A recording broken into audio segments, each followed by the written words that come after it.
passado por um período dos jesuítas, que era essa valorização da fé, da religiosidade, da religião. Ai, gente, esqueci o termo, mas para os jesuítas mesmo, a gente tinha essa valorização, então o que a gente precisava demonstrar como grandioso, né?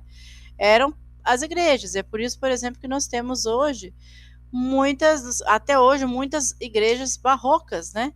Se for lá em Minas Gerais, por exemplo, tem aqui também na Bahia, soube que tem algumas, inclusive perto da minha casa eu descobri que tem uma, eu vou fazer uma visita lá, e assim que eu fizer uma visita, eu vou mostrar para vocês, vou tirar foto dos lugares e vou mostrar para vocês. Ou como meu pai diz, meu pai, meu sogro, né? Vou tirar uma fotografia bem bonita para vocês lá e vou mostrar. Porque eu acho que se vocês tiverem oportunidade de ver isso de perto, deveria ver, né? Mas o que veio barroco, né? O exagero, o extravagantismo, a elegância. Na literatura a gente tinha uma tendência a ser muito exigente com a forma, então canção, o poema tinha que ter métrica, o poema ele não podia passar daquelas margens, né? A letra tinha que ser perfeita, porque a forma era frequente. O barroco, ele vem de influência muito forte portuguesa, europeia, né? Porque a gente tinha como referência. Então, por exemplo, as cidades históricas desse período, elas são cidades que têm estruturas muito parecidas com europeias, né? Muitas casas com estilo ainda, né, dessa forma. A última cidade que eu visitei, assim, foi Ilhéus, e Porto Seguro também tinha muitas construções, já estão assim bem desgastadas, mas tinha algumas que estavam ainda, tinha algumas que têm essa tendência, você vê uma tendência mais europeia, né? E isso não fugiu da literatura, a gente ainda estava preso com a literatura europeia, a gente ainda não tinha identidade, a gente absorvia tudo que vinha da Europa, né? Quando eu falo quando eu falo dessa questão de conexão, de estar preso, é justamente isso. De estar ainda dependente dessa literatura. Então, tudo que a gente era absorvido, né? Trazia essas questões para cá. Inclusive, por exemplo, na moda, a galera ainda tentava usar as mesmas roupas ainda da Europa, o que para a gente era absurdo, porque nós somos um país quente, né? Para usar essa moda europeia era complicado. Mas era isso o barroco, né? O exagero, extravagantismo. E aí vem o arcadismo, né? Que foi lá para 1768, já quase 170 anos depois, né? Ainda a pureza, na pintura nós vamos ter essa questão da beleza, do claro, do puro, da inocência, a simplicidade nas formas clássicas, a Carpe Diem, essa questão de viver intensamente, né? Viver o dia. A gente tem uma questão também, por exemplo, da valorização ainda da forma.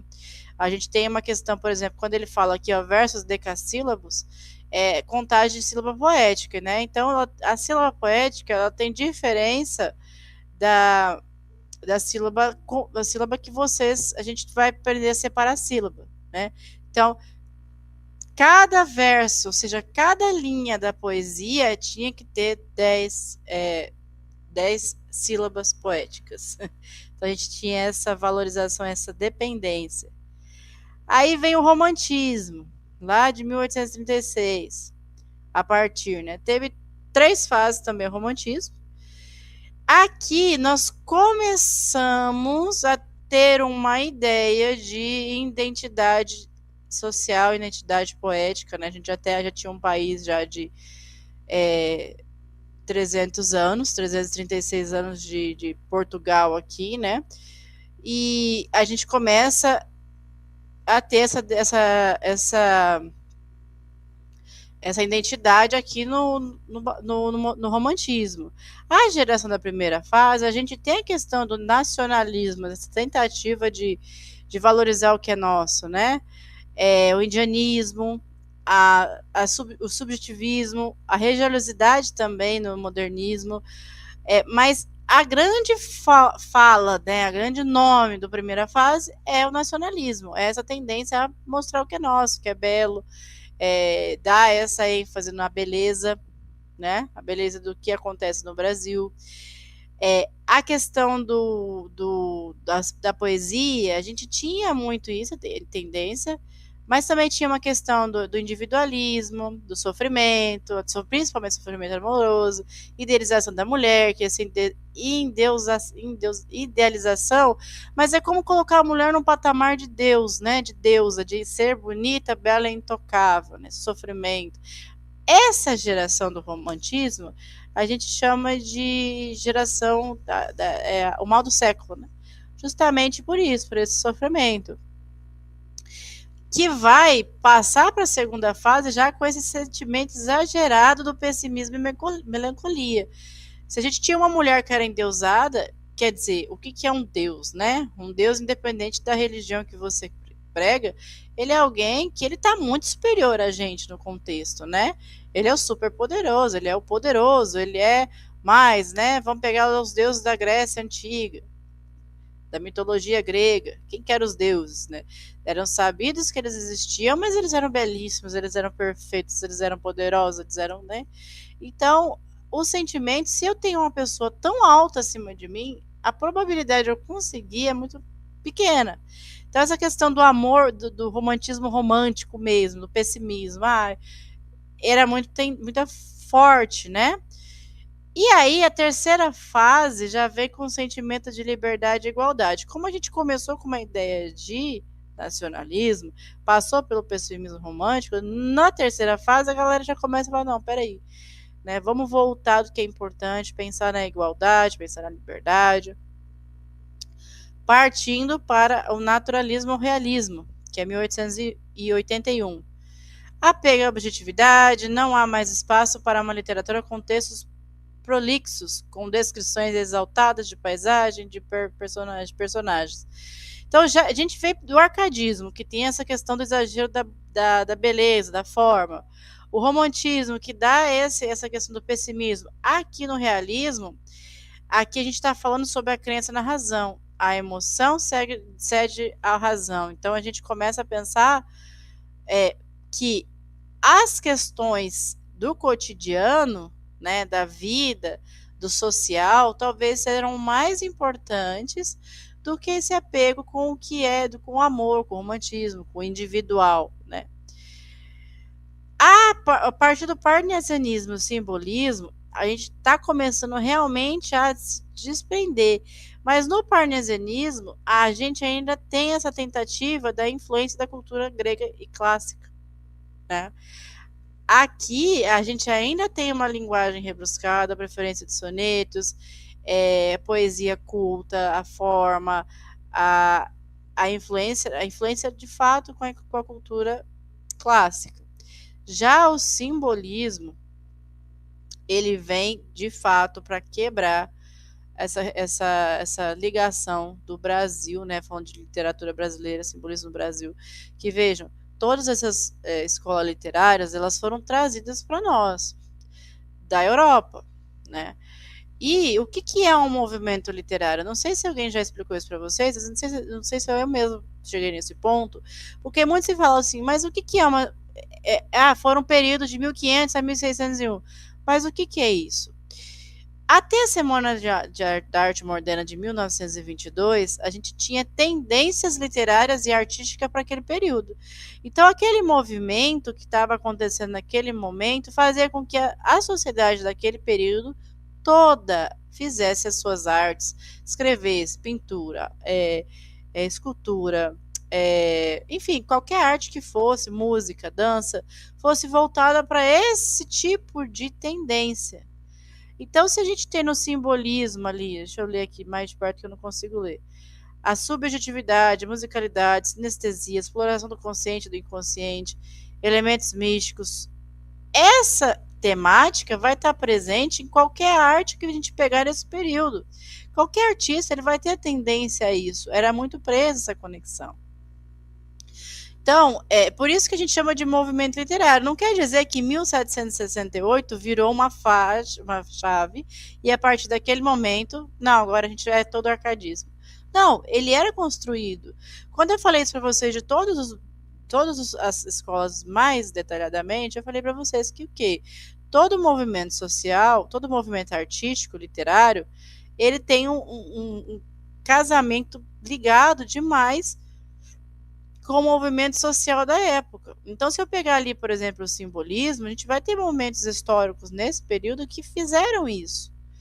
E essa ruptura, a gente saiu do quinhentismo, o barroco, o arcadismo, que eram extremamente ligados à cultura europeia, para o romantismo, que vai aos poucos, ó, de 1836 até 1922, quebrar com isso. Em 1836, os românticos começaram a olhar para o que é belo nosso, porque até então, o que, que era bonito? Era bonita a cultura europeia, a roupa europeia, a comida europeia, a mulher europeia, né? Lá em 1836, os poetas, os artistas, a sociedade em si começa a pensar, uai, peraí, a gente é uma sociedade, a gente é né, um coletivo, nós produzimos coisas também, nós temos beleza, nós temos lugares, nós temos paisagem, nós temos comida, nós temos dança, então começa ali no romantismo, só que ele vai se quebrar realmente com essa didática, com essa temática, a partir do simbolismo. É no simbolismo que a gente começa a falar, não, peraí, a partir daqui. E ali a gente para também para pensar nessa questão social, de que ali no romantismo a preocupação, vamos lá, barroco é a elegância, a forma, a beleza, o que é extravagante, né? A gente tem a influência do quinhentismo, que é a religião. Então, muitos artistas da época pintaram, fizeram escultura em igrejas por conta disso. Então, aí a gente passa para o arcadismo, que é a beleza, a forma, a beleza. Assim, as obras arcadistas, as pinturas eram muito belas, né? Exagero de cores. Já o romantismo, a gente começa a pensar, peraí, né? Por que eu preciso só tendência a ver o que é bonito é o rei e a rainha lá de Portugal, o rei e a rainha lá de, da Inglaterra? Não, a gente tem uma valorização. Na semana de 22, e aí que a gente chega, vejam, isso foi gradativo. O romantismo começou com essa ideia, mas ela foi se romper realmente, a gente foi romper as tendências com as temáticas europeias a partir do simbolismo. Mas findou mesmo essa valorização com o modernismo.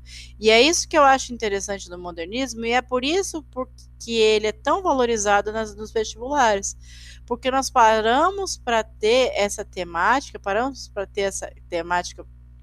brasileira, né? Nós paramos de ter que seguir uma estética. Por que a gente precisava seguir uma estética? Por que eu preciso escrever um poema decassílabo? Se eu escrever um poema com 8 sílabas, vai ser menos bonito que com 10? Não existia essa discussão que foi feita. E aí que no modernismo, que eu acho que vocês já ouviram falar da semana de 22, porque essa semana ela ficou muito conhecida, né? Se fala muito da semana de 22, todo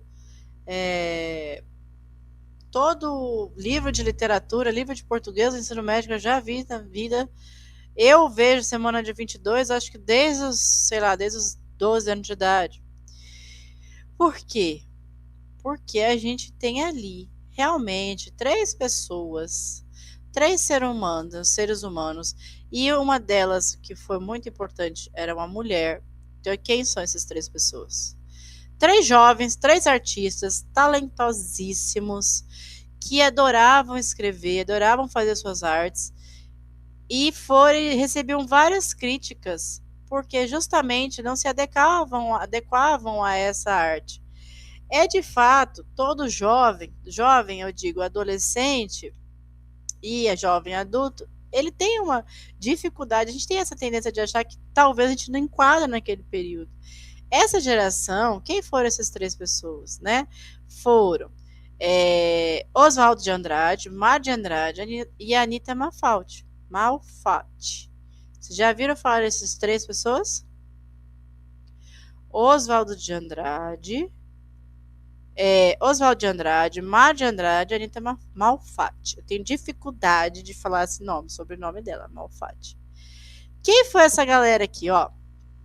Tudo começou com essa moça aqui, essa Anitta, né?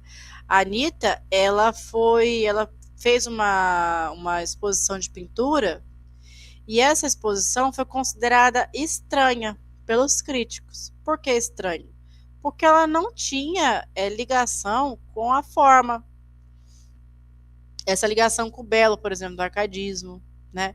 Era algo diferente do cotidiano. E aí ela foi duramente criticada, por exemplo, um cara que era crítico de arte na época, que eu acho que vocês já ouviram alguma coisa sobre ele, que é o tal do Monteiro Lobato. Já ouviram falar desse cara? Esse cara, né, ele foi lá, ele não fez uma crítica. Ele esculhambou a Anitta. Ele colocou ela num nível assim absurdo, que isso não era arte, que não era algo belo de se ver. E aí você imagina, né, você como artista, né, tentando ali mostrar a sua beleza, quem é você, por que que a gente tem que ter essa forma para ser belo? E aí, o que ela fez? Junto com o Oswald de Andrade, que a gente chama ele popularmente entre os estudiosos da língua de o rei do drama, né? Ele trouxe uma tendência que era uma ideia do seguinte, que é a antropofagia. Vocês já ouviram falar dessa palavra? Antropofagia? Não? Antropofagia, trocando em miúdos, né? O que seria a antropofagia? A antropofagia é basicamente o canibalismo. Só que ele estava falando de fato da gente começar a comer carne humana? Não. Qual que era a metáfora da antropofagia para esse cara? Qual que era a metáfora do Oswald de Andrade? Era de começar a absorver o que era nosso, né? De fazer uma literatura, uma pintura, né? Nossa, a gente deveria sim ver a cultura que era estrangeira, comer e dessa cultura estrangeira, mas realmente produzir algo que era nosso. Então, por que Monteiro Lobato ele criticou tanto a Anitta? Porque ele, assim, não era tendência na época. A Europa estava produzindo outra coisa, né? E aí tem o outro ponto desse cara, que é desse trio, né? Que é o Mário de Andrade, que aí eles se juntaram e pensaram assim: por que não, né? Por que não fizer isso? Por que a gente não se reúne, começa a falar e bater na mesa e falar, não, a partir de agora a gente pode escrever o que quer, da forma que quer, pintar como quer, do jeito que quer. E ainda digo mais, nós vamos fazer isso, Marinho, nosso amiguinho, nós vamos fazer isso, Mário, Oswald e Anitta, nós vamos fazer no Teatro de São Paulo. Por quê? Por que vocês acham que eles escolheram justamente esse teatro para fazer essa reunião de pintores, escultores e tal, e fazer esse evento magnífico que foi a semana de 22? Porque o teatro era o lugar que só era visitado, frequentado para a elite. Então eles queriam colocar no patamar justamente isso. Assim, teve-se a ideia de começar a semana de 22, que foi em fevereiro de 22, gente. Acho que é de 13 a 18, 13 a 17 de fevereiro. E o que foi esse evento, de fato, né? Foi um congresso, uma reunião, um grupo de artistas jovens na época, né? Que foi se começar a falar sobre isso. sobre o que a gente precisava ter como arte moderna. Por que essa arte, esse movimento foi importante? Porque a partir dali, lembra que eu falei para vocês que ali, nos movimentos arcadistas, romantismo, a gente tinha ali uma ideia de que essa geração que estava vivendo, a geração artista dessa época, ela seguia essa temática dessa época. Então, o barroco, os artistas eram assim, o arcadismo era assim. No modernismo, a gente já não tem mais uma temática, uma estética. Então, a gente tem inúmeros tipos de artes, inúmeros tipos de influências, inúmeros tipos de qualquer outro tipo de produção artística depois disso. Tanto é que, se vocês prestarem atenção, a gente não teve mais nenhum tipo de escola literária a partir daí. Porque não há uma tendência única para um grupo. Pelo contrário, a gente há uma variação disso, uma liberdade de escolha, né? Só um pouquinho, gente.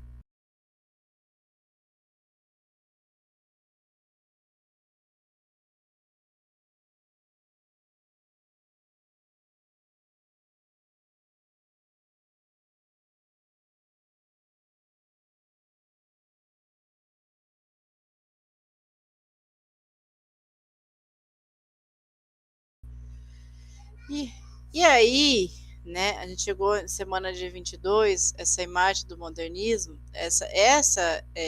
até a Boticário tinha uma linha de perfumes do modernismo. Não sei se já chegaram a ver isso. E aí tinha vários pintores. Eu tinha um da Tarsila do Amaral, que era muito legal. Eu só comprei porque eu gosto da Tarsila mesmo. Eu queria. Sou Team Tarsila. E eu queria ter o produto dela ali, que ele era literalmente, o frasco, ele era a forma do abapuru ali, né? Do perfume. E aí a gente chegou no modernismo. Quais são as tendências do modernismo? Né? Século XX, né? 1900. Então a gente tem três fases. Quais são as principais temáticas? Ruptura com a estética, crítica social, linguagem coloquial, nacionalismo crítico. Então, tudo que era estético até então, a necessidade de forma, de estético, do poema ser bonito, né? Ser assim, totalmente quadrado, acabou aí. Tanto é que a gente tem poemas que são formas geométricas, literalmente, ou são espirais, forma de café. Vocês já viram esse tipo de poemas? Então, acabou. Qual que é a temática? Crítica social. Quando a gente pega isso em tudo, tá, gente? Pintura, é, poesia, música. A questão do coloquialismo, usar essa linguagem rebuscada, acabou. Gente. Não é para ser bonito, não precisa ser rebuscado. E o nacionalismo crítico, né? Então a gente tem a valorização do nacional, sim, mas a gente tem que se pensar como sociedade, porque nós já estamos no século XX e nós precisamos pensar do que é nosso, valorizar o que é nosso, né? Então, quais são as três fases que eu vou falar uma por vez, tá, gente? 1922 a 1930, 1930 a 1945, de 45 a 80, e aí pós-modernismo, que é aí até agora, né? Lembra que eu falei para vocês que todo movimento literário tem um peso enorme na, na história, né? Ele é baseado, feito a partir da história. E aí, eu conheço parte deles, mas eu fiz uma pesquisa aqui sobre quais eram, o que foi de mais importante na história do Brasil que aconteceu aí. Na história do mundo, né, nós temos nesse período a Segunda Guerra Mundial, por exemplo, que foi de 39 a 45. É, eu não tenho, minha mente não está tão ruim para história. Eu gosto de história. Mas o que aconteceu? Né? Como lembra, ó, pensa nisso, nacionalismo crítico. Ponto. Por que a gente está falando de nacionalismo crítico? Vamos pensar o que está acontecendo no Brasil nessa época. O primeiro grande movimento que a gente tem é o movimento do tenentismo, que foi na década de 20. O que foi o tenentismo? Foram grupos de tenentes, jovens oficiais de fato, revolucionários, que eram contra as ideias dessa política café com leite. Vocês lembram da política café com leite? O que era que mandava no Brasil na época, na questão do café com leite? A gente tinha dois estados muito importantes, que era Minas e São Paulo, e eram os produtores de café e leite, né? Então a gente já vem na semana de 22 com esse movimento aqui, o tenentismo. Aí, nos anos 30, teve um movimento que encerrou a República Velha. O que foi a República Velha? O que encerrou aqui? Foi a época de Getúlio Vargas. Então a gente, vinda do governo, né, levou Getúlio Vargas ao poder, né? Então, 1930. Depois disso, 32. Em 32, a gente tem a liberada pelo Estado de São Paulo, que exigiu o fim do governo provisório de Vargas. Movimentos operários nos anos 30. Então, os grandes sindicatos foram nascendo ali, nos anos 30. E é por isso que a gente tem aquele quadro da Tarsila do Amaral, que chama Operários. O que é esse Operários? É justamente essa crítica a esse período em que as pessoas se remontavam nas fábricas, mas não tinham direitos para trabalhar nelas. Pelo contrário, a gente tinha horas de trabalho exageradas e ganhavam pouco por condições miseráveis de trabalho. É isso que a Tarsila fala para vocês. Eu vou mostrar para vocês daqui a pouco o quadro, mas eu acho que vocês já viram esse quadro alguma vez. E aí vocês vão ver de novo comigo esse quadro. O que mais aconteceu no mundo, né? A gente tem... Aí o grande nome do mundo é justamente a questão da Guerra Mundial, da Segunda Guerra Mundial, que acabou em 1945. Tá. Isso tudo gerou um nacionalismo crítico, ó, tenentismo, economia café com leite, né? Vargas, Segunda Guerra Mundial. Não tinha-se tempo mais para falar de amor, de relacionamento, gente. A beleza ficou para trás. Agora a gente tem que falar de sociedade.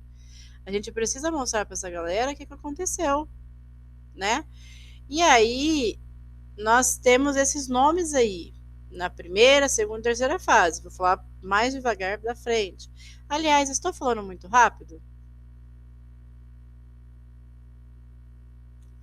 Querem que eu pause? Querem que eu vou mais devagar? Querem respirar um pouco? Não dá para pedir para vocês para eu ficar quieta, porque só não dá, né?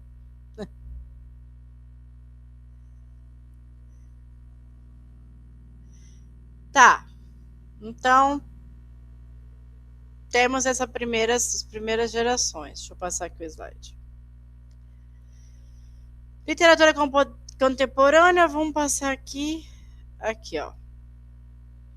Então, mudanças sociais, urbanização. O que é urbanização, né? A galera saindo da área rural e indo para cidades, para grandes cidades. Influência das vanguardas europeias. Então, a gente vai ter o cubismo, o futurismo, o expressionismo, o dadaísmo. Todos esses movimentos são movimentos artísticos voltados para a pintura, para a escultura, né? Por isso que a gente não fala muito aqui. Talvez vocês vão ver alguma, por exemplo, o Guernica, que é um quadro todo cubista, né? Todo voltado. E aí ele vai pedir para vocês explicar, por exemplo, quais são as tendências da época, o que esse quadro aqui tentou mostrar para gente. Essa temática, entendeu? É justamente essa questão da crítica social. Por que cubismo, aquela questão engessada, quadrada?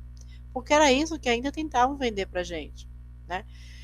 Desejo de romper com o passado, principalmente com o academicismo, parnasianismo e rigidez formal. Isso aqui é falar mais do que eu já falei, né, gente? É a forma, o exagero, a questão do cuidado com a forma. Como que pensa o seguinte: a minha geração de adolescência, né? Eu fui adolescente entre 2005 e 2010. 2005, 2004 e por aí. A minha geração tinha uma tendência muito grande em fazer poesia. Só que, ainda lá em 2010, tinha uma galera que, tudo bem, que eram versos, né, muito sem uma motivação de fato, né? Mas imagina que essa galera que só bebia literatura, né? Imagina como se a gente não tivesse outro tipo de fonte. Como a minha geração foi a última geração que passou pela interface entre sem internet com internet. Imagina essa galera extremamente talentosa, que escrevia coisas extremamente pertinentes e importantes para o contexto social e era criticada. Os meus cadernos de poesia, que eu tenho alguns guardados até hoje, eu não mostrava para ninguém, porque toda vez que eu mostrava, tinha alguém que fazia uma crítica e isso me deixava muito mal. Por quê? Porque eu não estava preparado para crítica, também porque, né? Então, essa galera, ela chegou justamente para bater a mão na mesa e falar: não, aqui no Brasil, mais não. O europeu vai ficar na Europa. Por que a gente tem. Eu estava conversando sobre isso com as minhas turmas de nono ano. Por que a gente tem essa tendência a detestar tantas seleções europeias? A gente tem uma rivalidade, sim, histórica com a Argentina. Mas se não for a Argentina, a gente torce para qualquer outro país que não seja europeu. Vocês já repararam isso? É uma tendência. Ah, tia, mas eu quero torcer para a França. Perfeito, você pode torcer para quem você quiser. Mas o fato é que a gente tem essa tendência. E essa aversão, ela vem surgindo a partir desses movimentos também, não nasceu de um dia para outro. Assim como a rivalidade no futebol da Argentina, também não nasceu de um dia para outro. Vocês sabem de onde que surgiu a rivalidade? Argentina versus Brasil?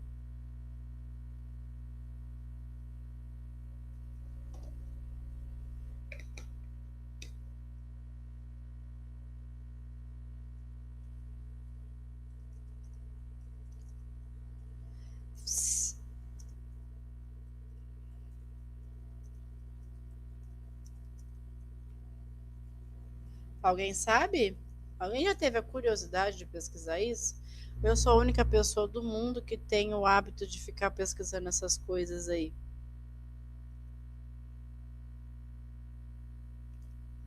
Porque, gente, por mais que talvez a gente ache que surgiu com o rei, né? Os reis do futebol, que só teve um argentino que lute para lidar com isso.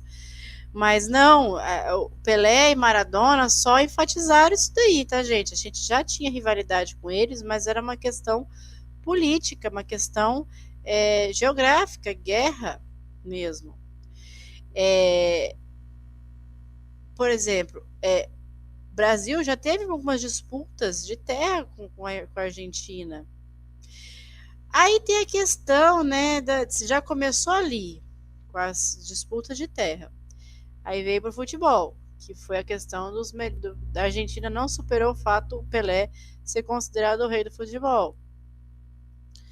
Aí trouxeram o Maradona. Agora querem que a coroa passe para o Messi, embora eu acho que o Messi é gigante, mas acho que tem gente que também é muito bom. Mas essa é a rivalidade Brasil-Argentina. A rivalidade Brasil e qualquer país europeu é justamente isso. Nasceu aí. A gente tem uma tendência, eu não sei vocês.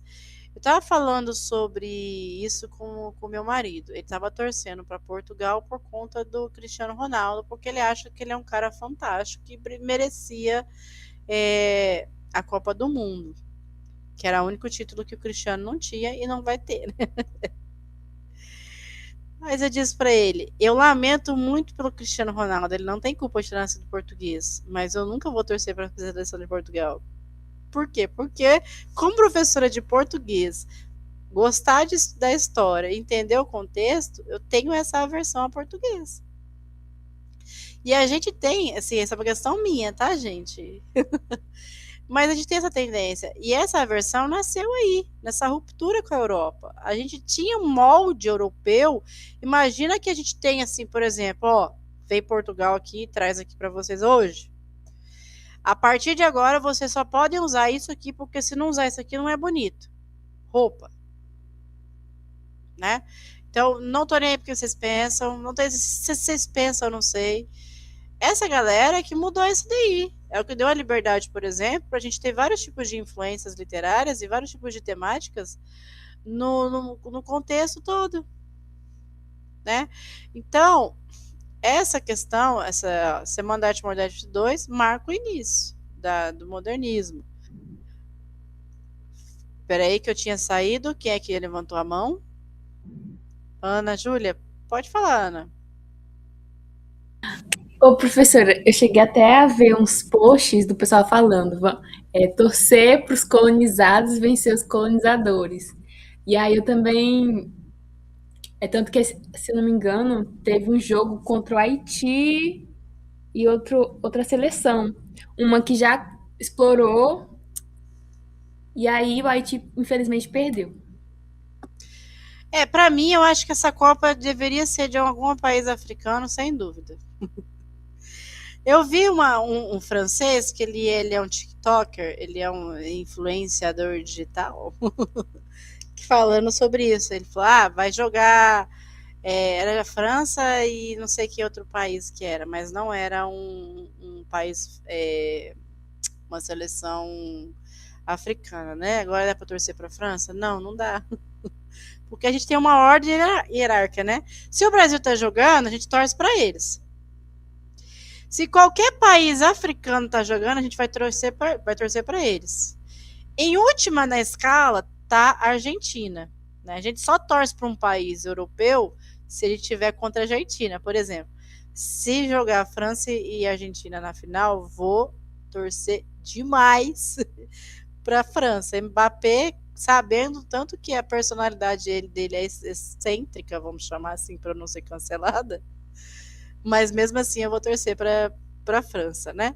E isso nasceu aqui, gente. É que a gente leva tudo pro extremo, né? Eu falo, por exemplo, o brasileiro, ele é assim. Tudo vira futebol. Tudo vira clubismo, né? Uma competição hoje que eu fiz hoje na sala de aula com turma de 8º ano. E assim, gente, ficou tão acalorada que eu tive que cancelar a competição porque de perguntas e respostas, porque eles assim, vira aquela coisa rivalidade de futebol, né? E essa rivalidade nossa de futebol, essa versão, ela nasceu ali, ela vem nascendo desde ali dos movimentos anteriores, né? Essa questão de e nasceu ali, só fortaleceu no modernismo. Então, a aproximação à fala do povo, valorização do nacional, folclore, cultura, né? Lembra lá quando a gente tinha tendência a temáticas gregas, né? Isso também tinha influência, por exemplo, do folclore grego, da cultura grega. Aqui a gente começa a falar do folclore brasileiro, até então a gente não falava sobre isso. Não era. Até hoje, gente, querendo ou não, eu detesto falar sobre isso, eu não gosto desse termo, mas é o que mais cabe, que é a questão do síndrome do cachorro vira-lata, né? A valorização do externo. Normalmente, a gente tem uma tendência de achar. A última vez que eu vi isso acontecer foi na época da pandemia com as vacinas. A galera ia tomar a vacina da Covid, e achava que era fila de carne, que você tava lá para escolher a vacina, né? Ah, tem a da Butantan, não quero não. Por quê? Porque era algo nacional. Se é algo nacional, logo não presta. Aí vem um ser humano, não sei da onde, que nem esse cara, esse influenciador lá da França, vem pra cá, começa a falar do Brasil, a gente apoia o cara como se ele fosse, nossa, que gracinha. Essa discussão é muito complexa, e isso foi discutido, por exemplo, na semana de 22, que a gente ainda tem. Mas é uma das coisas que essa influência, é que eu sempre falo, quando eu for falar sobre essa temática, é que nós somos um país jovem. Nós temos 526 anos de colonização. Nós ainda vivemos uma colônia, então vai ter tempo ainda para desenvolver isso e valorizar o que é nosso de fato, né? Mas aí a gente já tem na semana de 22 essa liberdade de poder falar. O Monteiro Lobato, lá que criticou a Anitta Malfatti, ele deve estar se revirando, né? Mas ele teve que engolir. Por quê? Porque a galera era a maioria. Então, assim, você que lute, pegue seus pensamentos intrusivos e guarde-os, né? Então, humor, ironia, crítica social, né? Liberdade formal versus livre, sem métrica. Aqui, gente, olha, para quem é formalista, nessa galera aqui, ó, deve ter puxado a cabeça, assim, os cabelos da cabeça, com tudo. Por quê? Se eu valorizo a forma até agora, mas aqui você fala para mim que eu não preciso mais valorizar, nossa, imagina o que não deve ter causado isso. Cada fase tinha objetivos e estilos diferentes. Então, vamos falar das fases? Deixa eu ver se já é o próximo slide. What time is it? Ah, tem 1 hora ainda para vocês me ouvirem. Então, primeira obra, primeira geração, a gente tem a ruptura, a questão do nacionalismo, né? Então, nós temos essas obras aqui, ó, Manifesto para o Brasil, Manifesto Antropofágico e a Serafim Ponte Grande. Imagina que é o seguinte, vamos trazer isso para o contexto geral. Imagina que se fosse agora, teria algum artista contemporâneo que ia pegar o telefone dele e ia começar a fazer um vídeo falando assim, seguinte, galera, juntei aqui com um pessoal, a galera da música aqui, a galera que faz dancinha, e nós pensamos aqui que agora nós vamos discutir outros temas e a gente quer saber com vocês se a gente, né, vamos compartilhar isso. Esse manifesto é justamente isso. Eu trouxe ele aqui, acho que foi o manifesto antropofágico. Mas nós não vamos ler, é só para vocês verem, né? Nós não vamos ler agora, porque ele é muito grande. Mas, novamente, é só a questão da forma, né? Como era uma geração diferente, eles fizeram isso para o manifesto. Mas se fosse hoje, seria alguém fazendo um vídeo falando sobre isso, né? Vamos pegar um marco que teve agora, que mudou um pouquinho, por exemplo, até questão de lei. Foi o último vídeo que eu vi tendencioso nessa tendência, tá, gente? Não quer dizer que seja o último, porque eu sou low profile, assim, geral. Eu não acompanho total essas tendências aí. Mas o último que eu vi nessa pegada, nesse sentido, né, não com a mesma temática, foi a questão do Felca lá, da questão da adultização. Ele trouxe essa temática, essa fala, esse conceito, que antes não se falava com tanta frequência. Então, o que essa galera fez? Publicaram esse manifesto que falava sobre o que era a semana dia 22 e o que eles queriam. Então, por exemplo, o primeiro trechinho aqui, ó. A poesia existe nos fatos. Os casebres de açafrão e do ocre dos verdes da favela sob a luz do cabralino são fatos estéticos. Então, o que ele está falando, assim, ó? Essa questão da ilusão de esperar o bonito, esperar o perfeito, não existe. O que é bonito é mostrar o que é fato, que vai estar ali nos casebres, na favela, né, nas casas feitas iluminadas com lamparina, digamos assim, né? Então, ele já começa o manifesto falando sobre isso.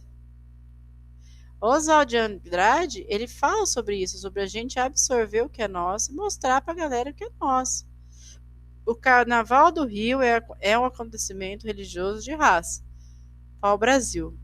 Wagner submerge antes dos cordões de Botafogo. Bárbaro é nosso. A formação da etnia rica, riqueza vegetal, minério, cozinha, vatapá e ouro de dança. Ele está falando de todos os elementos que são brasileiros e que não são valorizados. Gente, eu não gosto de carnaval, porque eu não gosto de lugar com muitas pessoas junto. Eu me sinto, sei lá, não me adapto. Isso sempre foi assim. Mas eu entendo e valorizo muito. Eu, quando era criança, eu via muito desfile de escola de samba com meu pai. Meu pai, ele torcia, ele era fanático pela escola de samba, acho que é do Rio, que é a Mangueira.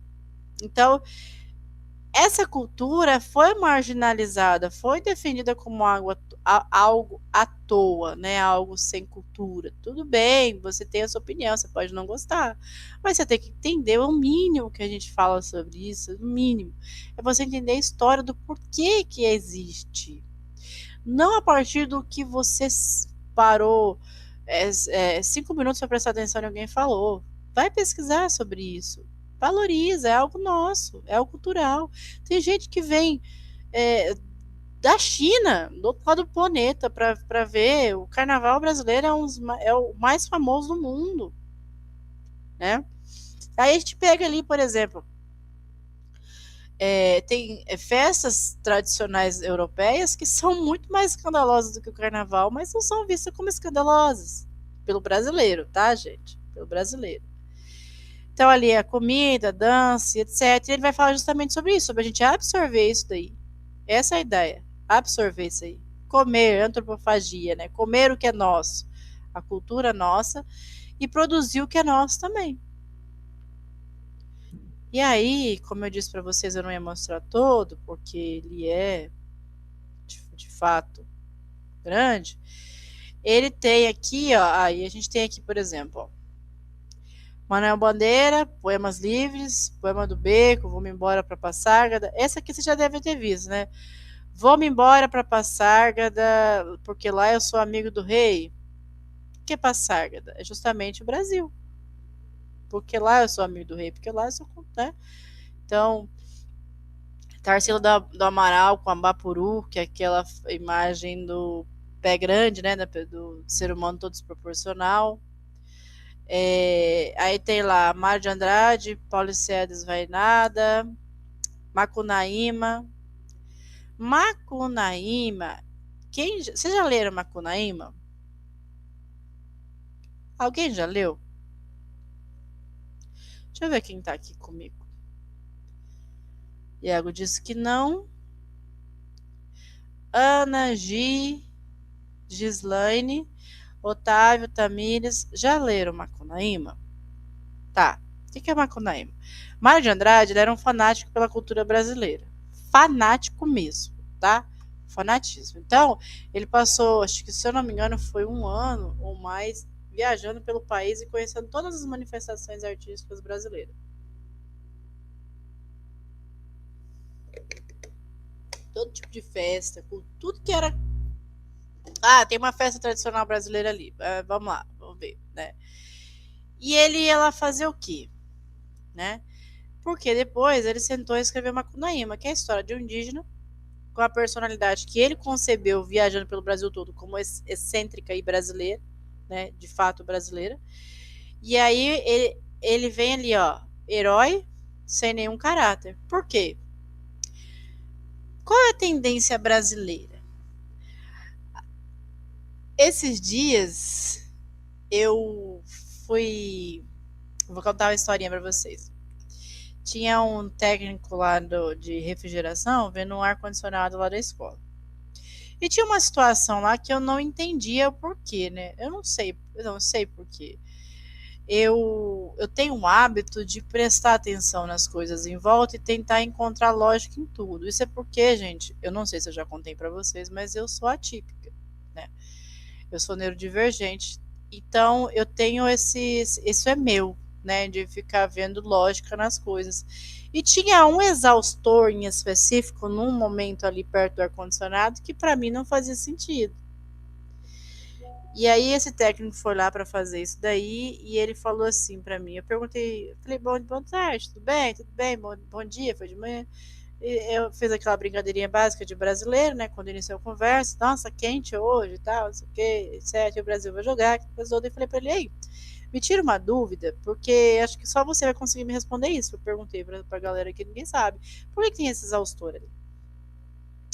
Aí ele olhou para mim assim, ele falou assim, isso daí é um recurso técnico alternativo criado para e começou a me explicar porque o ar-condicionado foi instalado num lugar que não deveria, porque ele precisaria de ventilação, e como ele não tinha ventilação no motor, né, E aí ele precisava desse exaustor para tirar o calor, senão ele esquentava demais. Aí eu comecei a rir ali para ele e falei: recurso técnico alternativo. Você fez Senai, né? E ele, por quê? Eu dei aula no Senai. E a gente usa o termo recurso técnico alternativo para falar quando é a vulgo brasileiro gambiarra. Então, quem era o Macunaíma? Era o cara da gambiarra, o cara de vai depois te dar um jeito. Ah, nem esquenta. Vamos fazer um churrasco, né? Ah, nem esquenta, vamos fazer. Essa era o perfil da personagem Macunaíma que ele concebia com o brasileiro. E de fato, o brasileiro tem esse hábito de tentar resolver tudo assim na gambiarra. Gente, não tem uma casa brasileira que não tenha uma gambiarra em algum canto. Eu tenho certeza que na casa de vocês tem algum recurso técnico alternativo. E é brasileiro isso, né? É colocar a sacolinha no lugar de veda-rosca no cano, né? Colocar assim borracha de bicicleta para amarrar. O que mais?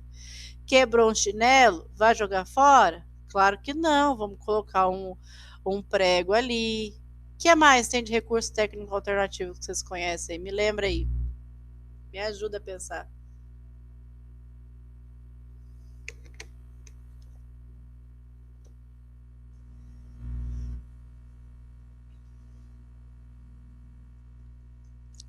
Deixa eu lembrar que tem a antena de TV que antigamente, eu já não faz mais isso, mas antigamente tinha antenas com bombril, pregador para fechar a embalagem. Isso é ótimo, é muito brasileiro, gente. Antigamente, hoje também não dá para fazer mais. Antigamente, a gente secava a roupa atrás da geladeira, colocava tênis para secar atrás da geladeira. Hoje as geladeiras não tem mais calor atrás, né? Não tem mais aquela grade que a gente ajudava a gente secar. Então, isso é brasileiro. E foi essa personagem que ele criou, né? Essa excentricidade aí da primeira fase. Tá, então aqui a gente tem nacionalismo, nós temos a questão da valorização do nosso, nós temos né, toda essa situação aí. E aí, como a gente falou, lembra que a gente falou, por exemplo, do cubismo, essa imagem aqui do meio, das tendências da pintura. Olha essa pintura aqui, ó.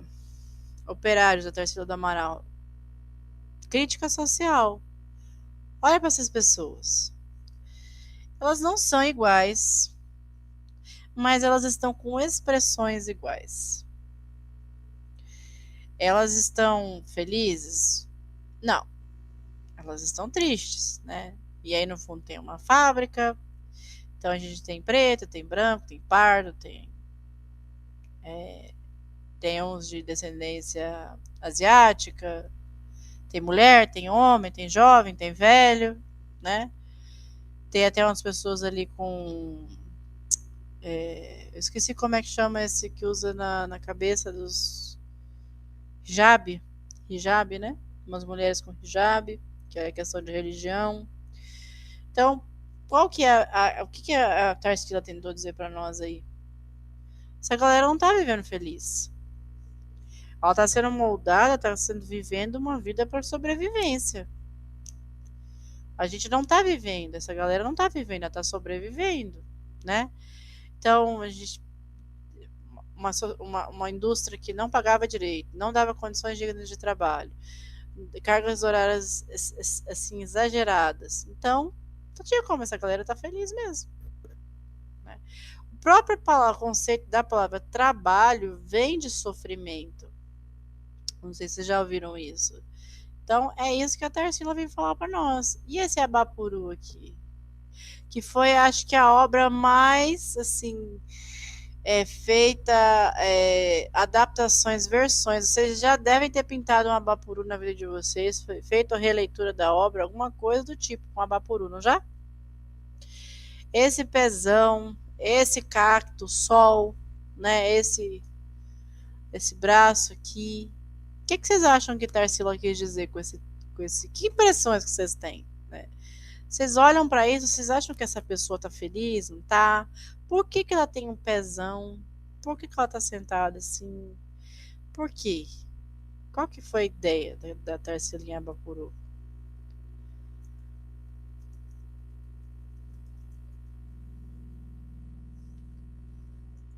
Alguém tem uma ideia? Não tem certo nem errado, não, gente.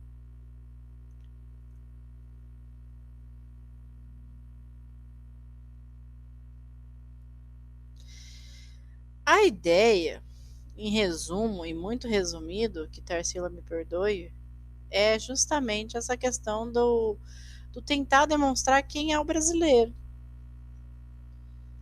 É a representação do brasileiro, personagem brasileiro, né?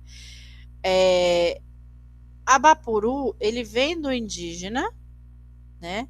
E a palavra ela quer dizer homem que come gente, né? Então, traz essa ideia do movimento antropofágico, que nome difícil. É isso. É a identidade do Brasil. O cacto ali do Nordeste, esse homem que não é branco e não é preto, nessa mistura. É isso que Tarsila quis nos dizer. Esse outro aqui que eu esqueci o nome, ai Deus do céu. Fala, Tamires. Como é que eu esqueci o nome desse quadro? Eu ainda não consegui compreender o conceito de antropofágico. Você poderia explicar novamente, por favor? Claro, antropofagia, em trocando em miúdos, o que seria antropofagia? É o ato de comer a carne da mesma espécie, então o tal do canibalismo. A ideia da palavra é essa, só que o que eles trouxeram com a ideia da antropofagia para o modernismo?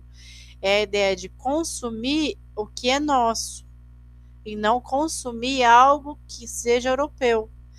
Lembra que a gente estava na tendência de absorver a cultura europeia? A dança, a música, a moda, a literatura, a estética. O que era europeu era bonito, né? Então a gente era obrigado, socialmente, obrigado, ninguém ia lá e fazer vocês usarem, mas para você ser considerado bonito, você tinha que usar uma roupa de tendência europeia. Para você ter um texto bonito, a temática, a estética tinha que ser europeia, a música. Mas a antropofagia, ela traz essa ideia justamente de você consumir o que é nosso. É fazer uma obra de arte como essa aí. Essa obra, ela não tem uma forma, não é algo bonito, como, por exemplo, o parnasianismo, que é uma beleza estética, aquela representação do real. Ela traz essa questão pitoresca, digamos assim, diferente. E aí, o que ele está querendo dizer aqui? Por exemplo, vamos voltar para Abapuru. Se eu falo para vocês essa aqui é a representação do brasileiro por Tarsila do Amaral, vocês falam, mas o que tem a ver esse negócio do brasileiro? É a visão dela porque é nosso. Então, ela colocou o elemento sol, porque quente, calor, é um país tropical. É uma questão do cacto, que representa o Nordeste, querendo ou não, né? E é a questão desse homem, desse pés que gigante, que representa a conexão do Brasil, do brasileiro com a terra. Somos um país agrícola, por exemplo, que valoriza. Então, a antropofagia é isso, essa tendência, essa ideia de valorizar a estética nossa, de escrever algo que é nosso. Vamos voltar aqui rapidinho. Quem era o herói antes de Mário Andrade no Macunaíma? O herói grego, né? Vamos lá pegar a Guerra de Troia, que derrotou exércitos. O tal do Aquiles, que era um deus, um semideus, que tinha gente que considerava um semideus. Ele era bonito, ele era loiro, ele era grande, ele era másculo, ele era forte. E ele era destemido, ele derrotava exércitos.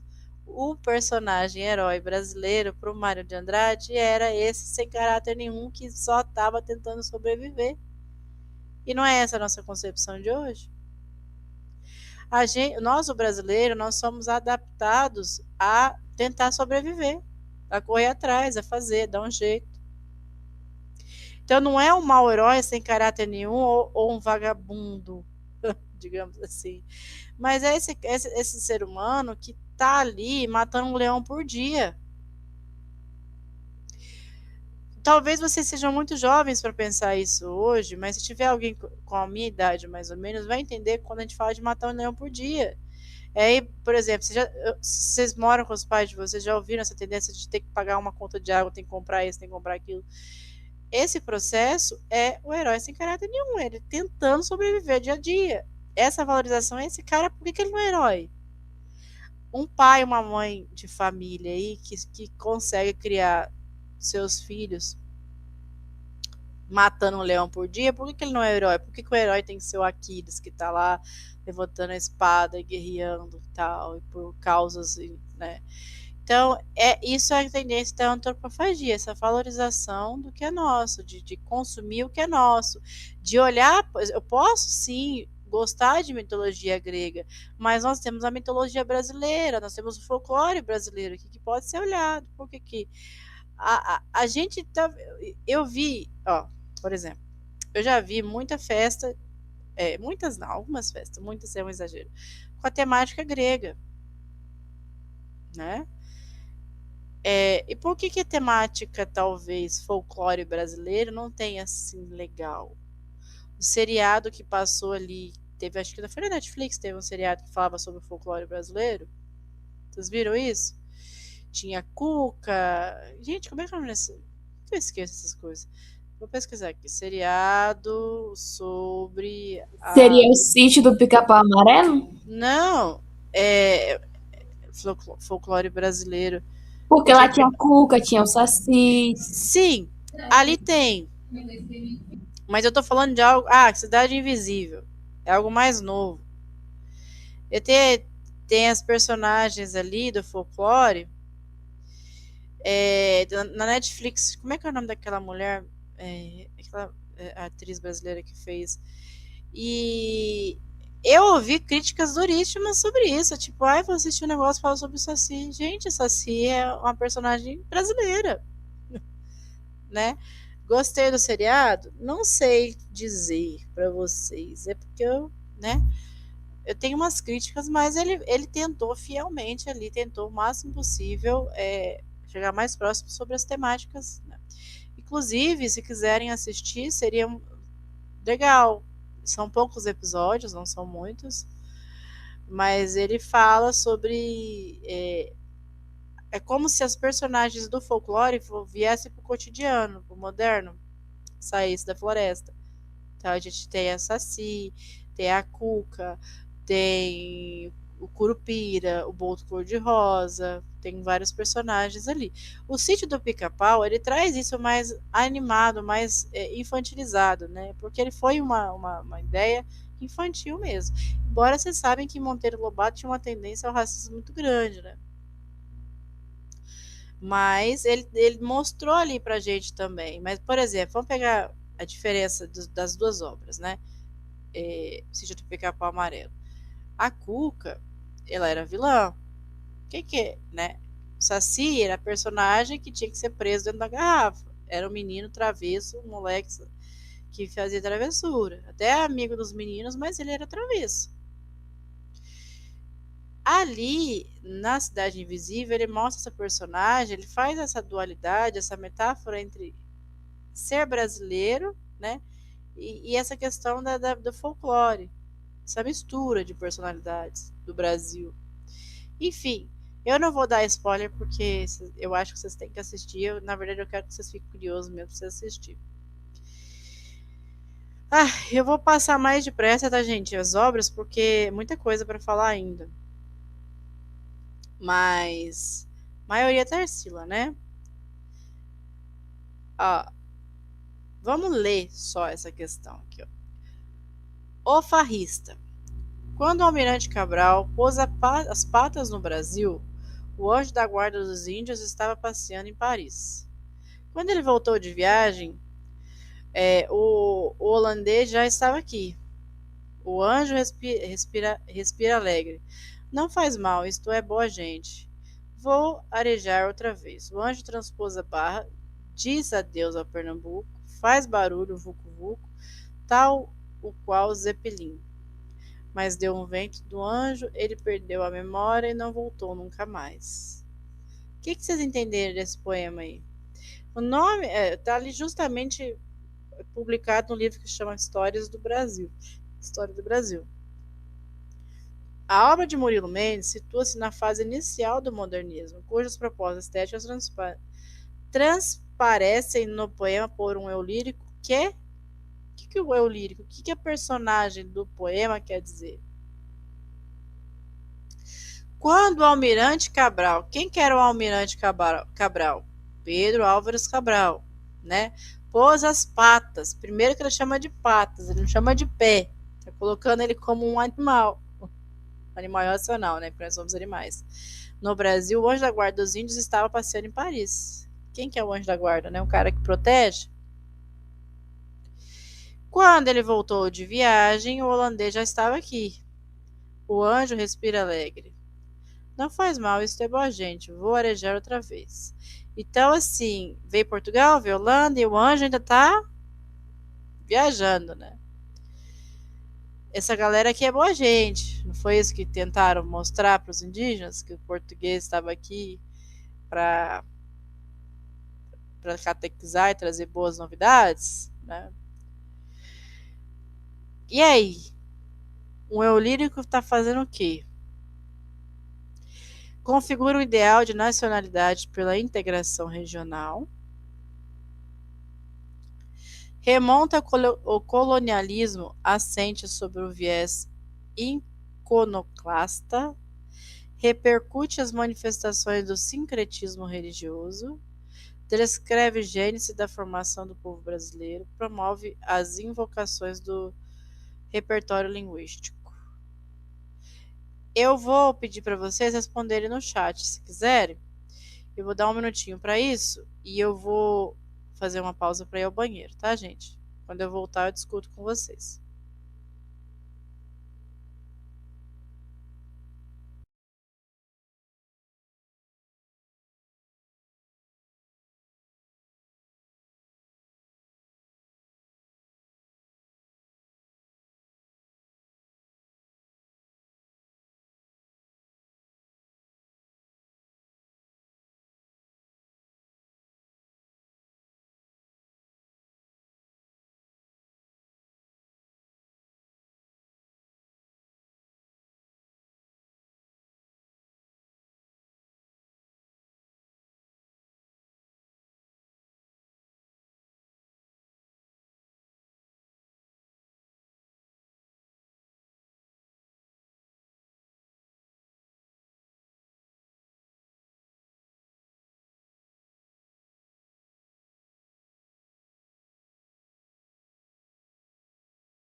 Voltei. A imagem volta depois. Tá. Vamos falar sobre isso aqui. Parte vocês acertou, parte vocês errou. Vamos lá. Configura um ideal. Primeira alternativa. Configura um ideal da nacionalidade para integração do regional. Ele está falando sobre a nacionalidade voltada pelas partes regionais, ou seja, pelos grupos regionais da sociedade.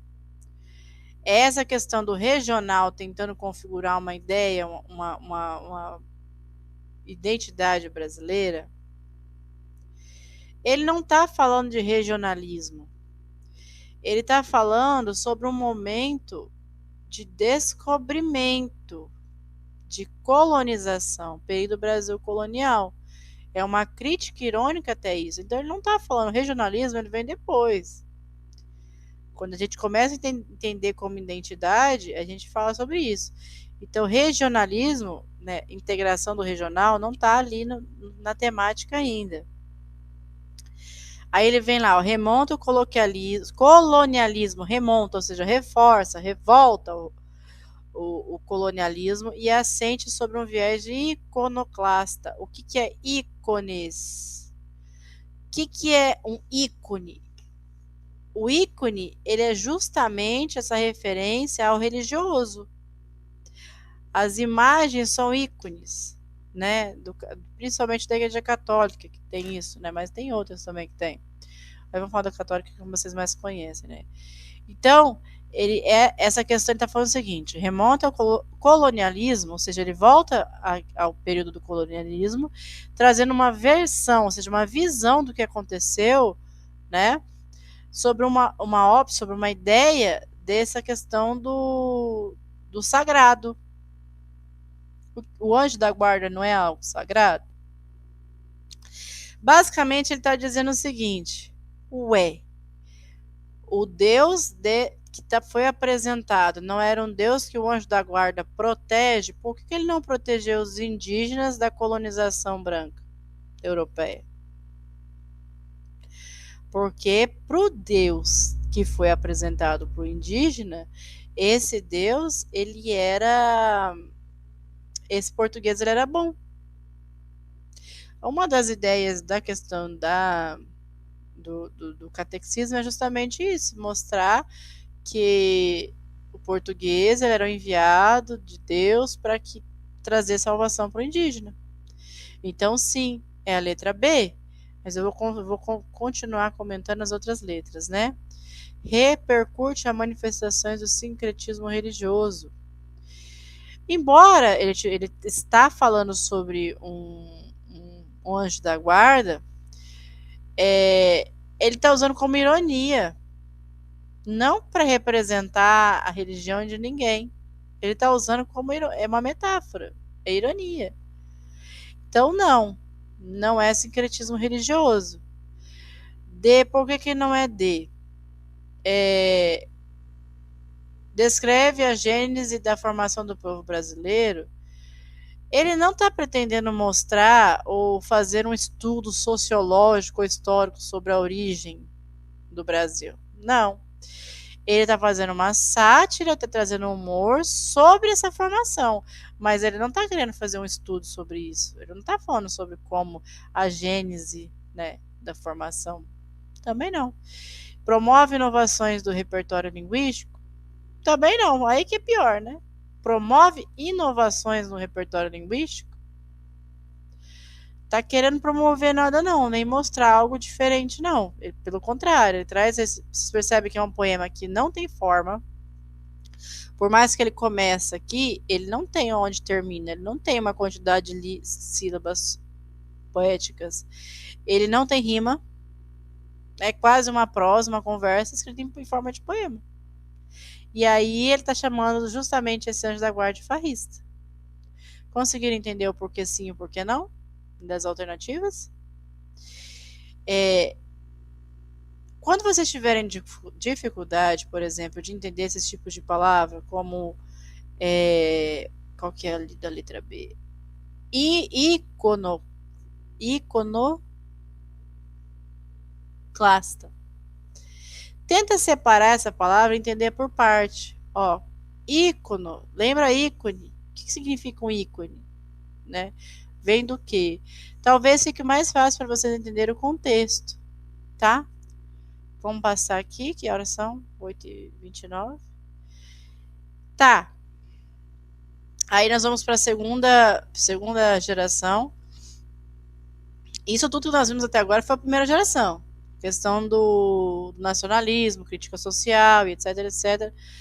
Parte também continua. Aqui a gente tem a poesia de 30. O que é isso? A tendência é da poesia Carlos Drummond de Andrade, Graciliano Ramos, Érico Veríssimo, Raquel de Queiroz. Então, estreia conversas livres de ironia. essa galera aqui, ela vem trazendo esse texto, a primeira geração tratou muito de prosa.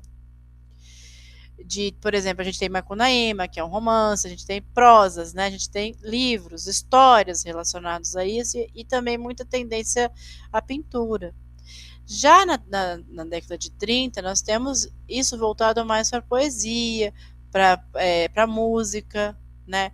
Tem um nome muito legal nessa geração, que depois eu vou mostrar para vocês, que eu gosto muito de ouvir, né? Mas aí tem esses dois elementos, esses dois textos, né? Que imagem também é elemento. Primeiro é o poema que eu acho que vocês já ouviram, né? No meio do caminho. No meio do caminho tinha uma pedra. Tinha uma pedra no meio do caminho. Tinha uma pedra. No meio do caminho tinha uma pedra. Nunca me esquecerei desse acontecimento da vida das minhas retinas, tão fadigadas. Nunca me esquecerei que no meio do caminho tinha uma pedra. Tinha uma pedra no meio do caminho, no meio do caminho tinha uma pedra. O que vocês entendem sobre esse poema? Ou eu não entendi foi nada, porque que ele está repetindo esse diacho de tinha uma pedra no meio do caminho, né? Porque tantas vezes ele repete isso?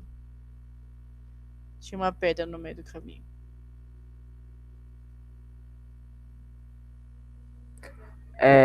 Provavelmente porque ele teve uma mesma dificuldade várias e várias vezes. Provavelmente deve ser por causa da seca, né? Já que a roupa, a mulher tá carregando um cesto ali, provavelmente deve ser por causa da fome, eu acho. Isso. Nesse temático, eu acho que tem uma pedra no meio do Enem, né? No caminho entre o Enem. E essa pedra é o modernismo. É a dificuldade, gente, justamente. Gente, quem é brasileiro é o povo que vive na margem do impossível. Lembra de novo do matar um leão por dia. Hoje tem que pagar a conta de água, amanhã tem que comprar, sei lá, arroz. No outro dia acabou de alguma coisa. Todo dia alguma coisa, sim. Aqui em casa mesmo, aqui em casa é uma família de 3 pessoas e 3 cachorros. Somos em 6. Todo dia tem uma coisa diferente acontecendo. Então, parece que assim, não vai, entendeu? No meio do caminho tinha uma pedra. Na vida de minhas retinas tão fadigadas. O que é retina? Os olhos. Eu não aguento mais ver esses desafios todo dia. Essa família que está do lado aqui é a família de Vida Seca de Graciliano Ramos. É o Fabiano, a Inhá alguma coisa, a senhora alguma coisa, eu não lembro. O nome da mulher eu não lembro. E aí é o menino mais novo, o menino mais velho e a cachorra-baleia. É a história dessa família de retirante que sai da seca do Nordeste e tenta achar uma forma de sobreviver. Eles saem da casa deles, por exemplo, com um papagaio que eles têm que matar o papagaio no percurso para comer.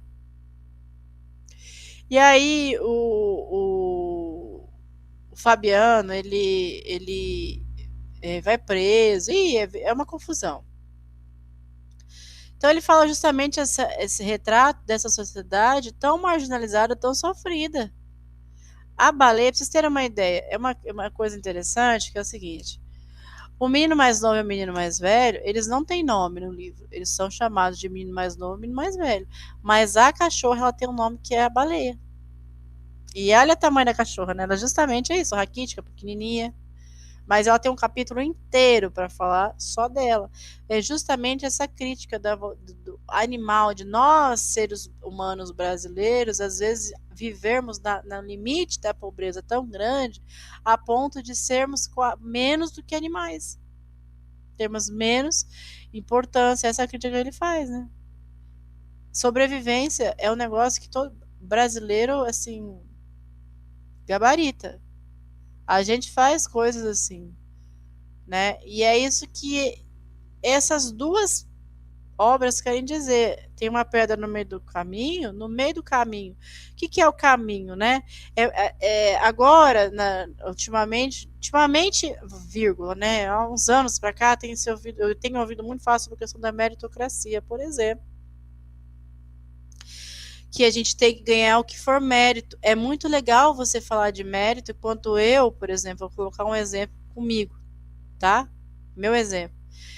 Eu vim de uma pobreza miserável.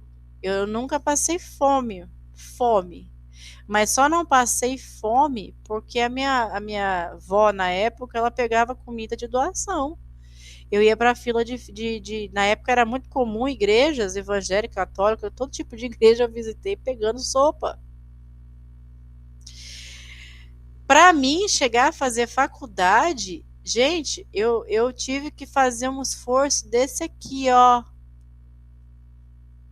Então, é muito fácil falar de meritocracia, de mérito, quando eu tinha que competir com, por exemplo, com uma pessoa que ia para a faculdade sendo levada por um motorista. Não tem como eu competir com essa pessoa, né? Então, tem, gente. Porque a pessoa passou no vestibular.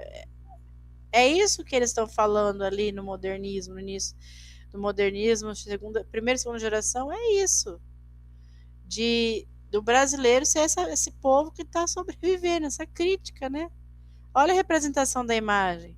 Fala aí se vocês não olham para essas crianças aqui, não dá pena. Né?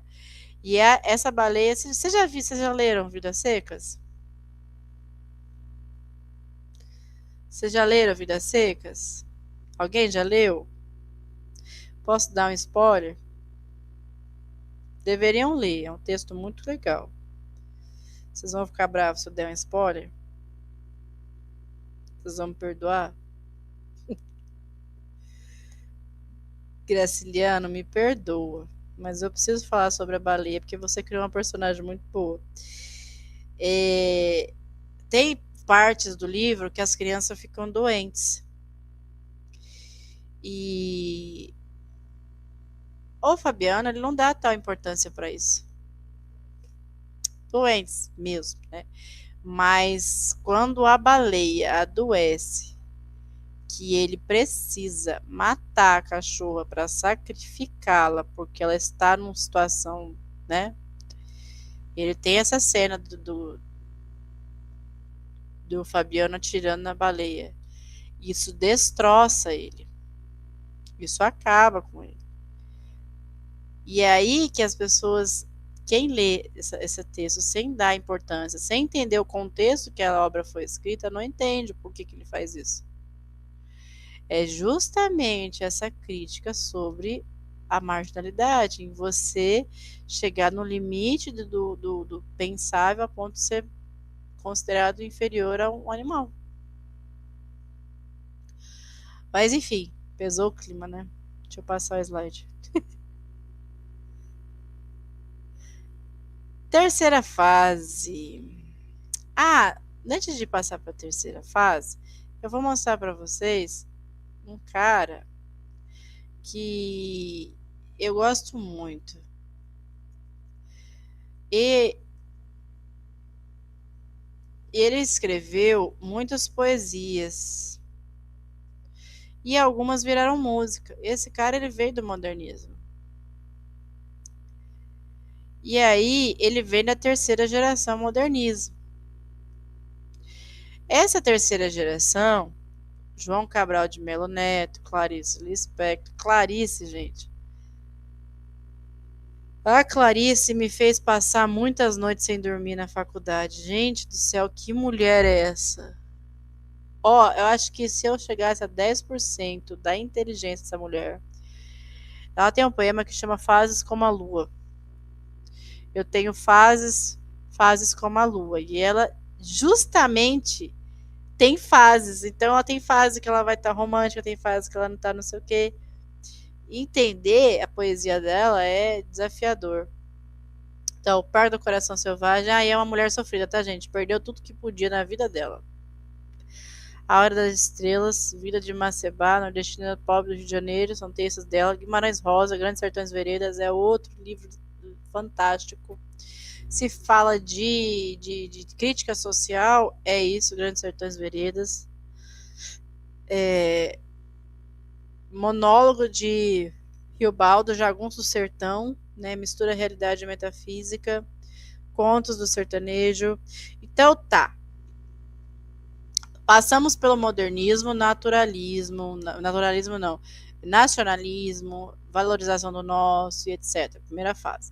Segunda fase, aí a gente vem para a poesia voltada para a crítica social, para o movimento social, para as questões do coletivo, né? Só que na terceira fase a galera falou: ih, cansei de falar de política, de movimento. Agora nós vamos falar de nós mesmos, porque falar de mim mesmo também é importante para entender o social. Entender como funciona a minha vida, a minha mente também é legal, né?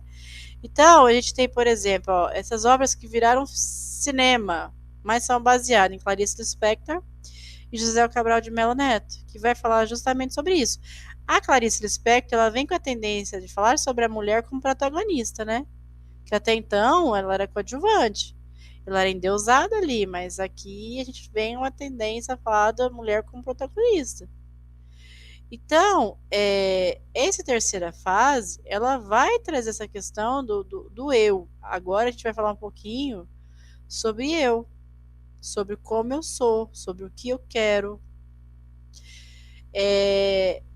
o que acontece dentro da minha cabeça. Então, acabou a questão das guerras, a gente já tinha acabado a guerra de 45. Aqui, a gente queria entender o que era nosso. A Clarice, com a introspecção, com essa análise crítica, João Guimarães Rosa, com aquela. Ó, gente, sinceramente, João Guimarães Rosa é um texto que vocês têm que ler com a vontade louca de passar raiva.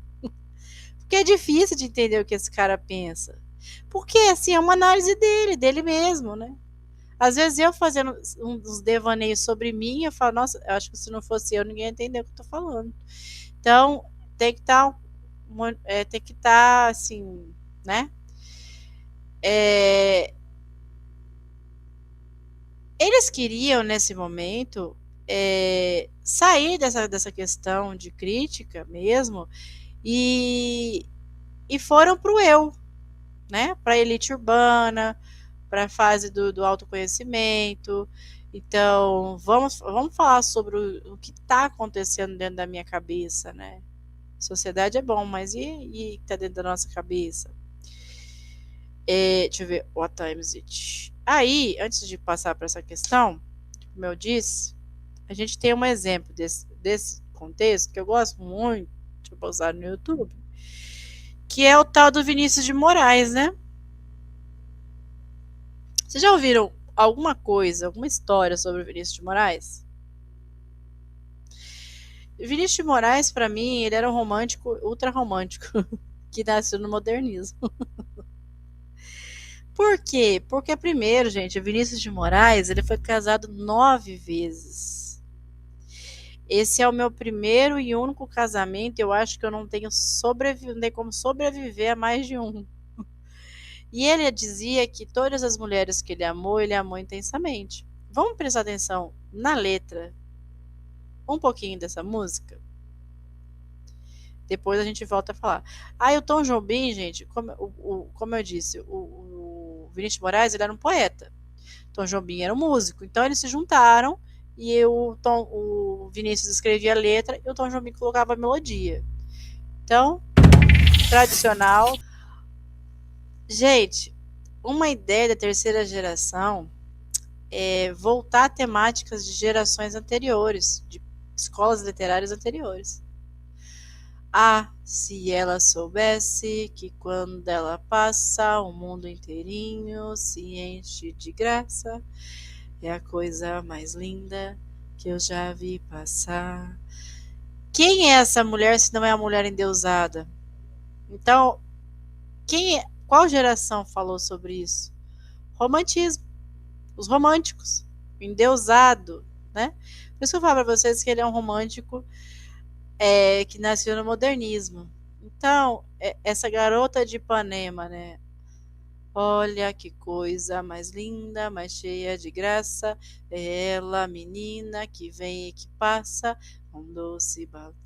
Imagina quantas vezes ele não viu essa mulher passar e voltar na orla de Ipanema ali, para ele escrever uma poesia para ela. Moça do corpo dourado do sol de Ipanema, o seu balançado é mais que um poema. Ou seja, ele viu essa mulher ir e voltar, gente. O que ele teve de paixão? Eu não sei se a garota de Ipanema foi uma das esposas dele, né? Mas se não foi, tava ali assim, claramente na dele, né? Ele tava muito na dela, né? Digamos assim. Por quê? Porque o mundo é tão triste, a beleza que não é só minha e também passa sozinha. Ou seja, ela é linda, ela é maravilhosa, mas ela não é só minha, ela tá vivendo na sociedade. Eu não posso ter essa mulher, né? Tendência do romantismo. Essa música, não sei se vocês sabem, mas no Japão, fazendo um gancho, as pessoas, os músicos japoneses, eles têm a obrigação de fazer faculdade para ser músico, né? Aqui não, aqui você compôs a música, você pode ser um músico. Ou, sei lá, tocar, enfim, você não precisa ter uma faculdade de música. E eles estudam Tom Jobim e Vinícius de Moraes como matéria obrigatória. A MPB brasileira ela é muito vista pelas faculdades de música. Tom Jobim, tanto é que o japonês tem muita banda japonesa de música brasileira. Né? Por isso, pela essa valorização. É lindo. Não tem como não gostar do ritmo dessa música. E ó, olha que coisa mais linda, mais cheia de graça. Não parece alguém que está caminhando e desfilando na orla? Não dá essa impressão? Ou é só eu que tenho essa impressão do som? Respondam para mim agora, não é uma pergunta retórica para vocês responderem. Vocês têm essa impressão do ritmo da música, que ele mostra alguém que está caminhando, assim, passeando, olhando? Quase com aquele gingado, sim, sabe? A impressão que eu tenho é essa. Então, e assim, Tom Jobim foi fantástico nisso também. Vinícius escreveu o texto, mas ele colocou a melodia. E aí, essa geração, ela vai fazer isso. Ela vai trazer essas temáticas de novo, né? Como a gente está falando do eu, por que não falar do que eu sinto, do que eu penso, do que eu amo, né? Deixa eu ver aqui.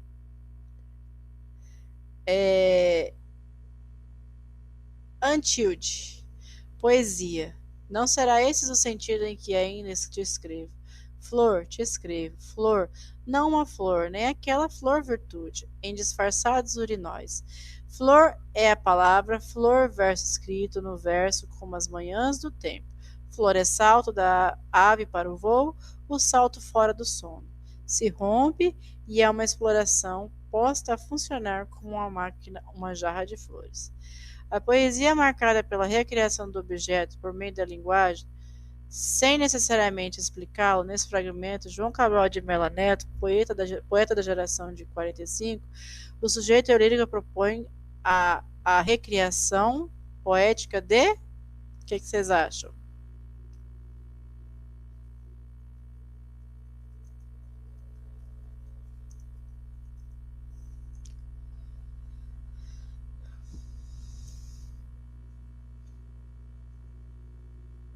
Vou fechar aqui que eu tô ouvindo Garota de Ipanema no...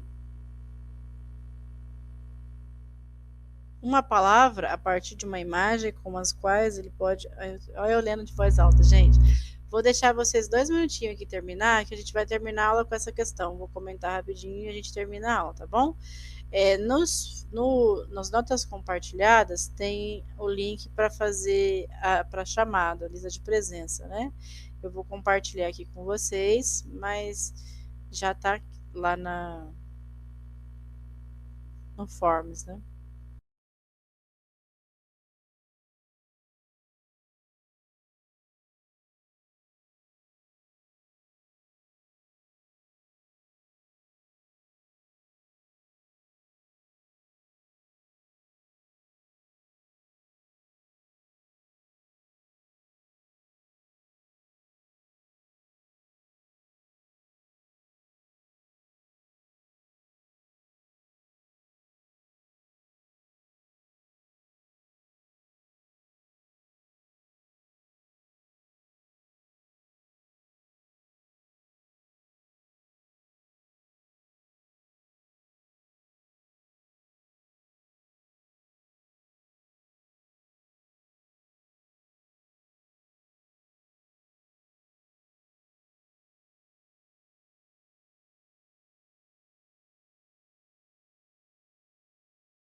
Ó, vamos pensar um pouquinho. Eu vou sair daqueles slides pro slides, saída da conferência, porque eu não consigo ler, tá, gente?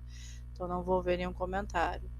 Poesia não será esse o sentido em que ainda te escrevo. Flor te escrevo, flor não uma flor, nem aquela flor virtude, e disfarçados urinóis. O que era um urinol? O urinol era um pinico, gente, onde você fazia urina. Só urina não, fezes também, né? Ficava, antigamente, a minha avó, minha avó não, minha bisavó usava muito. Embaixo da cama ela tirava um urinol, né? Então, normalmente tinha uma flor desenhada no urinol, é essa referência que ele está fazendo, né? Então, poesia não será esse o sentido em que ainda te escrevo. Flor te escrevo, flor, não a flor, nem aquela flor virtude. Não é essa flor delicada, bonita, né? Em que disfarçados une nós. Não é esse tipo de poesia que eu quero escrever mais, né? Flor é a palavra, flor, verso escrito, do verso como as manhãs do tempo. Então, flor é a palavra, flor, verso inscrito no verso, ou seja, a descrição de uma flor no verso. Eu vou falar sobre esse tipo de poesia. A poesia como as manhãs no tempo. Flor é salto, de ave para o voo, é salto fora do sono. Tá. Uma palavra a partir da imagem com as quais ela pode ser comparada a fim de assumir novos significados.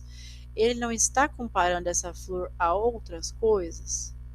Flor a uma palavra, flor ao verso, flor às manhãs do tempo, flor de salto de ave. Então, sim, o que o sujeito erudito propõe a recriação do quê? De transformar o significado das palavras, ou seja, a partir de imagem com as quais ela pode ser comparada. Então, você pode comparar essa flor, né, esse objeto flor, com o outro. O poema, ele desconstrói a ideia tradicional do que é flor, né, um símbolo clássico. O que era a flor? Era algo bonito, algo belo, né? E associa a imagens que não são tão comuns. Você vai associar uma flor a um urinol? Não tem sentido isso até então, né? E aí ele propõe que a poesia é a recriação do objeto da palavra. Então, basicamente, ele está falando assim para a gente. Vamos trocar isso tudo em miúdos. Gente, vocês podem usar as palavras em sentido próprio, sem ser no sentido próprio. A poesia é justamente para isso, para você recriar e criar. Então, não tem uma forma, não tem uma base. Então, se é a letra A. Galerinha, como é que foi a aula de hoje para vocês? Tudo bem? Tudo bom? Alguma reclamação? Dúvida, sugestão? Deixa eu ver o que eu tenho mais aqui. Acho que eu tinha mais questão, ó.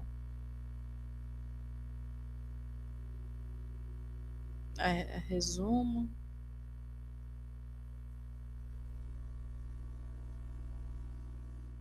Em resumo, né? Em síntese. Primeira fase, ruptura, ousadia. Agora eu vou falar para vocês, viu? Essa galera abriu um leque muito grande. Eu até fui pesquisar sobre isso, quais eram as tendências poéticas depois do modernismo, porque, na verdade, eu só tinha estudado, né, até o modernismo mesmo. Eu não parei para pensar no depois, não. E aí eu vi umas tendências que eu não tinha prestado atenção, por exemplo, a poesia marginalizada, né? Se a gente pega ali a música, né, ali dos anos 2000, dos anos 90, o rap, né? Antes veio o funk anos 2000, depois o funk anos que é totalmente diferente. Se eu pegar um funk, né, ali, ele era considerado uma cultura marginalizada. Então, essa foi uma das tendências, uma das coisas que essa galera falou, você pode fazer sim, né? Tudo bem que nem todo mundo gosta, mas você pode pode fazer, né? Essa cultura do marginal, do marginalizado. Quem é que vive na marginalidade, né? Pensa numa cidade. Quem vive no centro, normalmente são os mais ricos. Os mais pobres, quanto mais pobre, mais longe ele vai vivendo, porque é mais barato, né, gente? Então, essa cultura do marginalizado foi valorizada depois do modernismo, coisa que não era feito. A literatura era uma cultura que não era abraçada por todo mundo. Não era todo mundo.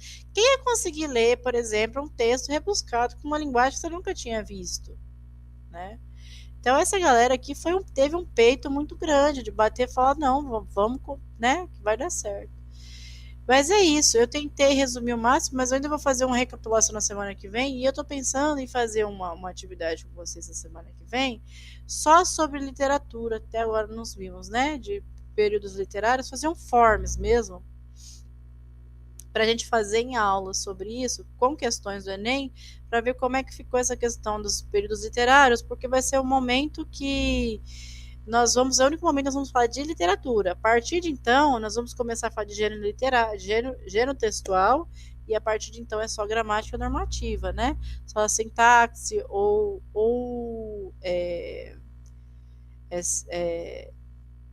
sintaxe e semântica ficou no ramo da literatura. E aí, então, eu vou fazer esse fechamento com vocês semana que vem, o Forms ali, talvez umas 10 questões só para a gente discutir um pouquinho, só para ver o que precisa e o que não precisa. E do mais, entretanto, contudo, todavia, beijo no coração de todos vocês, bom final de semana, já que hoje é quinta, amanhã é sexta, sextou. Tem gente que está indo para o recesso de final de ano, tem gente que já está no recesso de final de ano. Eu consigo sentir a areia da praia nos meus pés. Já tô assim nessa tendência. Praia, uhul. Beijão. Até semana que vem. Tchau, Pro. Boa noite. Até semana que vem. Tchau.